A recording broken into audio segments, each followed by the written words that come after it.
Change होते रहे पर राहुल गांधी जी वहां बैठे रहे। इसलिए हम डरने वाले नहीं है, ना डरेंगे ना झुकेंगे। राहुल गांधी जी को फ्लावर मत समझिए, फायर है। चेंज होते रहे पर राहुल गांधी जी वहां बैठे रहे। इसलिए हम डरने वाले नहीं है, ना डरेंगे ना झुकेंगे। राहुल गांधी जी को फ्लावर मत समझिए, फायर है। तो इसलिए ये गलती मत करिए, फिर बुलाएंगे तो चले जाएंगे, क्योंकि हमें डर नहीं है, क्योंकि हमने गलत नहीं किया है।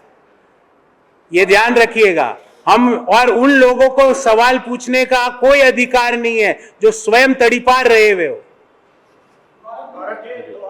आप लोग लगातार महंगाई पर सरकार को घेर रहे थे, लेकिन 2019 में 14 के मुकाबले ज्यादा सीटों से सत्ता में सरकार आई।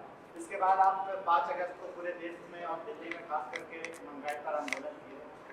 सरकार का ये आरोप था कि महंगाई पर जब चर्चा की हम बात करते हैं सदन में, तो आप लोग सदन से बाहर हो जाते हैं। और दूसरी बात, आप एक करके मैं भूल जाऊंगा भाई। 5 अगस्त को क्यों राहुल गांधी जी को और 60 से ज्यादा सांसदों को गिरफ्तार किया गया? जब हम महंगाई पे चर्चा करना चाह रहे थे, चर्चा करना चाहते थे, क्यों गिरफ्तार किया? अगर कोई महंगाई पे चर्चा करना चाहते तो जवाब देते ना हमारा। मैं तो आज भी पूछ रहा हूं, अंतर्राष्ट्रीय बाजार में कच्चे तेल की कीमत 2014 की तुलना में कम है, तो डीजल की प्राइस लगभग दोगुनी क्यों है दिल्ली में? इसका जवाब दीजिए।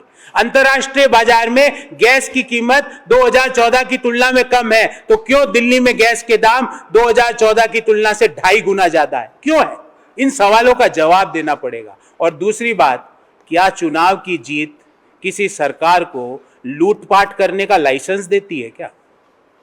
क्या चुनाव की जीत किसी सरकार को लोगों के जीवन से, लोगों की थाली से रोटी गायब करने का लाइसेंस देती है क्या?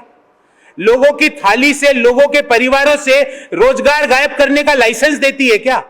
हमारे संविधान में, बाबा साहब ने जो संविधान दिया उसमें तो ऐसी कोई व्यवस्था नहीं है। इसलिए चुनाव की जीत से हम हतोत्साहित होने वाले लोग नहीं है। सवाल तो पूछे जाएंगे और जवाब देना पड़ेगा कि क्यों कच्चे तेल की कीमत में कमी के बावजूद क्यों आपने पेट्रोल और डीजल की कीमतें बढ़ाई? क्यों डेमोग्राफिक डिविडेंड को आपने डेमोग्राफिक डिजास्टर बनाने का काम किया, जब 20 से 24 वर्ष की आयु वर्ग के लोगों में से 42% लोग बेरोजगार हैं? इन सवालों का जवाब देना पड़ेगा। क्यों उज्ज्वला स्कीम के तहत महिलाएं सिलेंडर नहीं भरवा रही और वापस जो लकड़ी और दूसरे ऊर्जा के साधन है उस पर वापस डाइवर्ट हो रही है? इन सवालों का जवाब तो देना पड़ेगा। आपका दूसरा सवाल, सरकार तो कह रही है कि हम आप महंगाई पे बात कर रहे हैं और सरकार 2014 से ज्यादा जनाधार 2019 में आती है, तो कहीं ना कहीं उनको तो ये लगता होगा ना कि जनता को इसका फर्क नहीं। मैंने वो बोला ना कि आप 22 है यार, आप डिवाइड एंड रूल, हो गया। आप डिवाइड एंड रूल से ज्यादा दिन तक सत्ता में नहीं रह सकते। एक अंग्रेजी में कहावत है कि you can't fool everyone at all times. आप सभी को मूर्ख सभी समय नहीं बना सकते। आपने झूठे वादे कर करके 15 लाख आएंगे जी, 2 करोड़ होंगे जी, बुलेट ट्रेनें चलेगी जी, मेक इन इंडिया होगा जी, नमामि गंगे से गंगा की पूरी सफाई हो जाएगी, गंगा के अंदर वो स्टीमर चलेंगे, यमुना बिल्कुल साफ हो जाएगी, दिल्ली से आगरा हम यमुना में नौका विहार करते हुए जाएंगे। ये सब बातें कही गई थी, ये होल्डिंग और सब्सिडरी दोनों ने कही थी।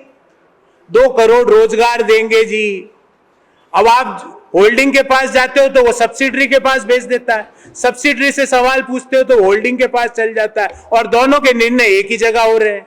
अगर एक जगह नहीं होते तो देश की हर पार्टी ने काले कानूनों का विरोध किया, दोनों साथ में क्यों हो गए जी? तो ये आप बच नहीं सकते। और ये सब्सिडी और इनकी लैंग्वेज भी एक जैसी है। दोनों जहां भी जाएंगे, होल्डिंग के मुखिया माननीय मोदी जी, सब्सिडरी के मुखिया केजरीवाल जी, दोनों जहां भी जाएंगे, इस प्रदेश में बिजली की कीमत सबसे ज्यादा है।